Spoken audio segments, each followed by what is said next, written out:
Hamashi, conta pra mim aí e pra quem tá nos assistindo, como é que você saiu da comédia ou divide a comédia, não sei como é que se classifica isso.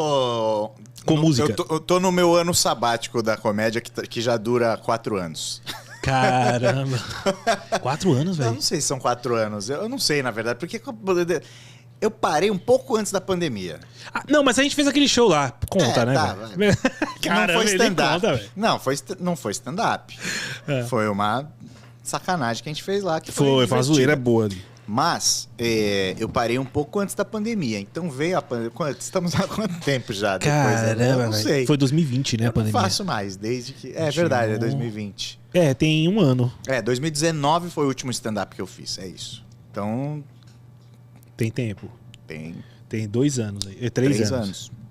Ou vai completar, né? A depender. Se você fez em dezembro, então vai completar ainda. Não, mas dezembro foi aquele show. Aquele show não foi 2019, foi? Não, ali foi depois da pandemia, né? Já foi pra cá, já. Ali foi... Foi ano passado. Ano passado. Ah, é verdade. Foi final do ano passado. Sim, mas... E aí, como é que você resolveu fazer? Vou dividir com música agora. Não, na verdade, tudo aconteceu por acaso. E isso que é o melhor.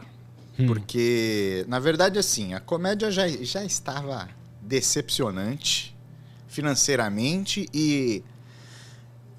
prazer de fazer comédia já não tinha mais também, porque hoje tudo tem que pisar muito em ovos, não pode nem fazer uma piada de tiozão que você é cancelado. Então, assim, eu já não tinha prazer. Tudo bem, não tô falando que não dá mais pra fazer comédia, mas é chato. Mas você Pra mim é chato. Sim, a comédia sem liberdade do que falar. Dá pra fazer, tem um monte de coisa, já pensei, eu ando escrevendo porque hora ou outra eu vou voltar. Mas é isso, não dá pra eu chegar e falar, vou fazer um conteúdo, vou fazer 5 minutos e vou lá e fazer, e vou fazer. Eu tenho que pensar um pouco mais. Pra falar, mas será que isso, hoje em dia, vai dar certo? Porque tem um monte de piada minha que hoje esquece. Esquece. Não... Sim. Só se você quiser ser preso. Não, esquece. E que eu fazia já numa época que... Você é da mesma geração? Começou a ser chato. Eu parei... Um dos motivos de eu parar foi começar a encontrar cada vez mais resistência a conteúdos que funcionavam. Inclusive, assim, sei lá, o público... Tudo bem, eu não julgo ninguém, mas assim, o público começou a ficar mais machucadinho. Sim. Verdade. Entendeu? Se ofendendo, né? Qualquer coisa. Se ofender mais com as coisas. E não era uma coisa pesada, não era uma coisa... Era assim, por exemplo, uma piada que eu fiz nesse último show que eu fiz, que eu me lembre. Que eu acho que foi o último show. Mas se não foi um dos motivos de eu ter parado. Tava um show divertido, normal, de boa. E aí eu falei, acho que aqui eu posso dar uma zoada. Aí eu fiz uma piada que era sobre política, mas não era sobre política assumindo partidos nem nada. Era uma coisa até mais leve assim, porque eu falava, porque o pessoal ficava puto e falava que agora o pobre não pega mais avião. Pô, isso é mentira. Liga a TV domingo lá no Silvio Santos, que tá o pobre pegando avião? Pô, era só boa isso. Piada. Então, tudo bem. Pode até não ser engraçada. Para muitas pessoas. Para muitas pessoas pode não ser engraçada, mas foi a partir dessa piada eu perdi o público. Tipo assim, não sou mais seu amigo. O público já, sabe? Caramba. Cruzou o braço e sabe, me senti assim, pelo menos. E aí não entrou mais nada. Eu falei, puta, mas que merda, né, cara? E aí é um saco fazer show assim, entendeu? Tipo, não é que eu fiz uma piada, porra, super arregaçando as pessoas. Foi uma piadoca que pegou mal pra aquele público. Porque, não sei, eu fiz no lugar errado, na hora errada, e hoje você tem que ter esse cuidado. Aí eu falo, cara, desculpa, eu prefiro ser o cara do TI. Porque como cara do TI, eu faço a piada que eu quiser. Sim. Eu não ganho dinheiro pra isso, mas eu faço a piada que eu quiser. E vou no boteco fazer piada com meus amigos, é melhor. Mas você é da geração... Você é da primeira geração de stand-up? Não. O que é primeira geração? Isso é uma coisa polêmica. O que é primeira geração? Não é Rafinha, Danilo... Então não, né? Porque se você falar que vai ter alguém que vai falar, não, mas Chico Anísio já fazia stand-up, só não chamava stand-up. Então tem isso. Então não sei, mas eu vim depois dessa galera, do Rafinha e Danilo, Oscar Filho, que tinha o Clube da Comédia, tinha essa galera. Já existia, na verdade já existia meio que uma segunda geração, porque aqui em São Paulo, digamos assim, o Clube da Comédia foi o primeiro, e depois teve o Comédia ao Vivo, que foi um grupo que foi criado pelo Danilo, acho que o Luiz França já tava, teve uma galera assim, Márcio Ribeiro, acho que entrou também nessa. Márcio Ribeiro já era do clube, mas foi pra esse aí. Então era meio que quase que a mesma galera, mas já num segundo momento. E aí a gente veio em seguida. Que aí eu vim com um grupo que chamava As Comédias de Todos Nós, que eu nunca gostei desse nome, acho um pouco longo demais.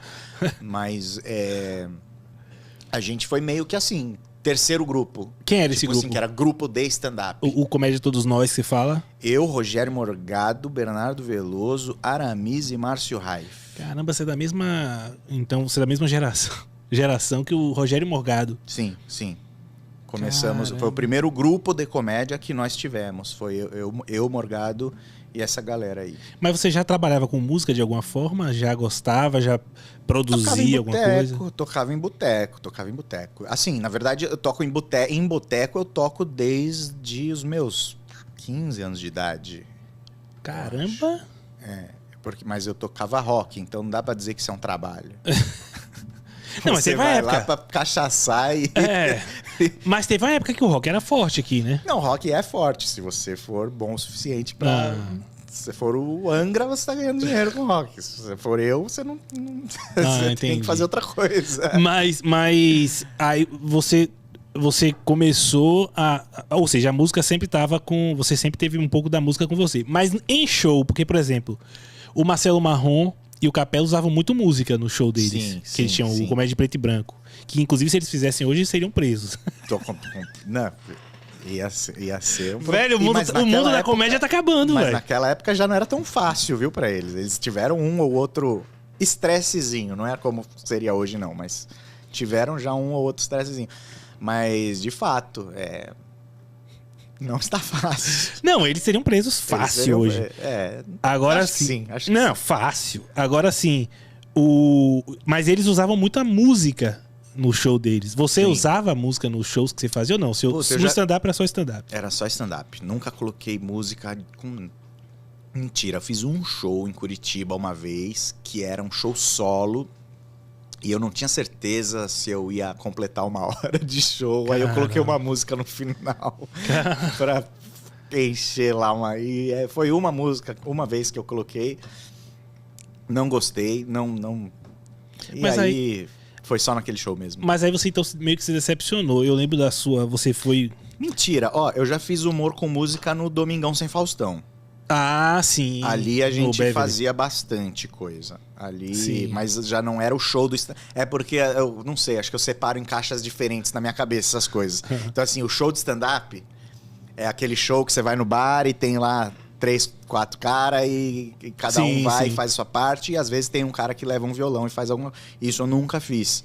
Mas o Domingão Sem Faustão não era um show de stand-up, era que nem a gente fez, era uma coisa completamente diferente, né? A gente fez... Como que chamava o nosso show? Pô, acho que era Academia Brasileira de Bestas. Isso, puta nome bom. Então, já tinha esquecido já.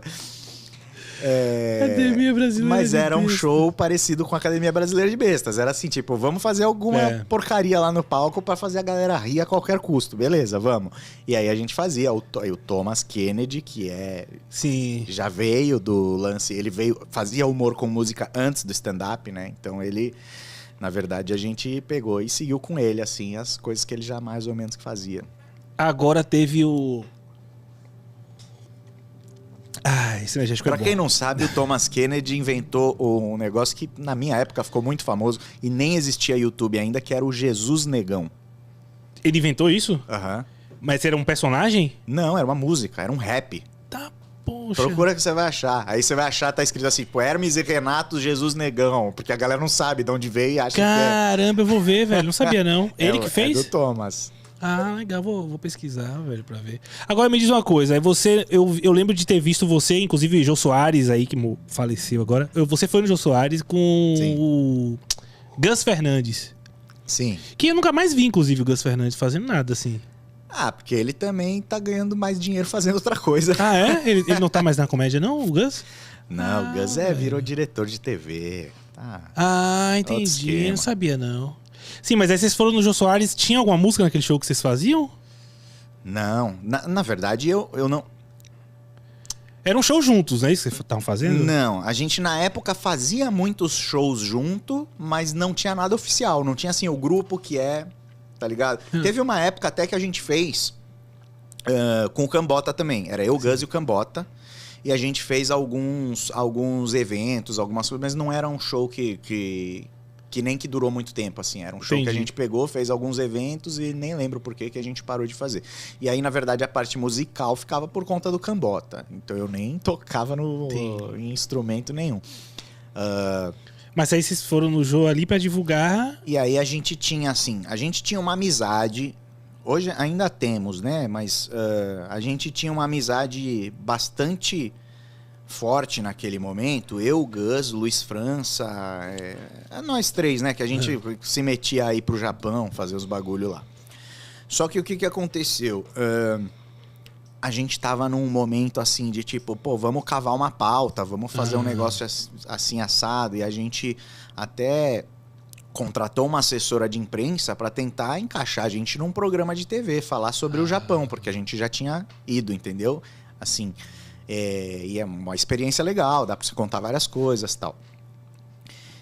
E a gente deu uma grana pra uma assessora de imprensa e falou, encaixa a gente num programa aí, tipo Ronivon, sei lá. Conversa com os caras, ela tinha contatos. O primeiro que ela conseguiu foi o Jô. Pô... Aí é uma assessoria boa. Explicando por que o Luiz França não foi com a gente, porque ele já tinha ido um mês atrás no jogo. Aí os caras não queriam repetir ele, entendeu? Mas ele já tinha ido. Ele já era, acho que a segunda vez dele no jogo, porque o Luiz tem mais estrada, né? Então ele já tinha ido, e aí faltava eu e o Gus. A gente, e aí, mano, vamos tentar fazer essa bagaça, não sei o quê. Aí a assessora conseguiu, cara. Mas aí você não vou dizer... Você perdeu a vontade de fazer comédia por conta desse politicamente correto, toda essa prisão, mais ou menos assim, do que você pode falar. Também, eu vou te falar um negócio. Isso também me desanima, mas sabe o que me desanima mais? Os comediantes ficaram politicamente corretos. É verdade. Então, se eu subo no palco e faço uma piada, o comediante tá me olhando. Nossa. É verdade. Você viu essa piada, que horrível. Tá assim a bagaça, entendeu? E o mais divertido de ir no show de comédia, pra mim, sempre foi... Eu não sei se você chegou aí no Bar ao Vivo. Sim. Foi meu open lá. O Bar ao Vivo tinha o palco e logo do ladinho tinha o sofá que a gente ficava ali esperando pra entrar de próximo. Sim. Era muito legal você ver o seu amigo se ferrar. Tipo, você... Sendo antes ou depois... Quando era depois de você acabou de arregaçar e ver o cara se ferrando, você se diverte mais, né? Você fala, porque é uma tiração de sarro saudável que sempre rolou entre os comediantes. Então, parte da diversão de ir fazer show era isso, era ter essa tiração de sarro entre a gente. Sim. Era inserir piadas, fazer sacanagem com o cara que tá em cima do palco, mas sem querer que ele se ferre de verdade, sem querer que o cara passe fome. Era pra gente dar risada naquele momento. Tinha uma amizade muito forte nesse momento do stand-up. Isso se perdeu. Eu não sei, deve ter alguns grupos que tem isso entre eles. Mas no geral não é assim mais. No geral é assim, tem uma competição e se você não for politicamente correto também, você nem faz show no meu bar. Tem isso também. Com certeza. E a pior coisa que existe é um comediante tentando lacrar ou brigar ou queimar o outro, ainda mais em palco, né? Ou por palco ou pro público. Esse aqui é o canal oficial de cortes do Pod Abner. Não esquece de se inscrever aqui no canal e deixar o seu like. E muito obrigado por ter chegado até aqui, beleza?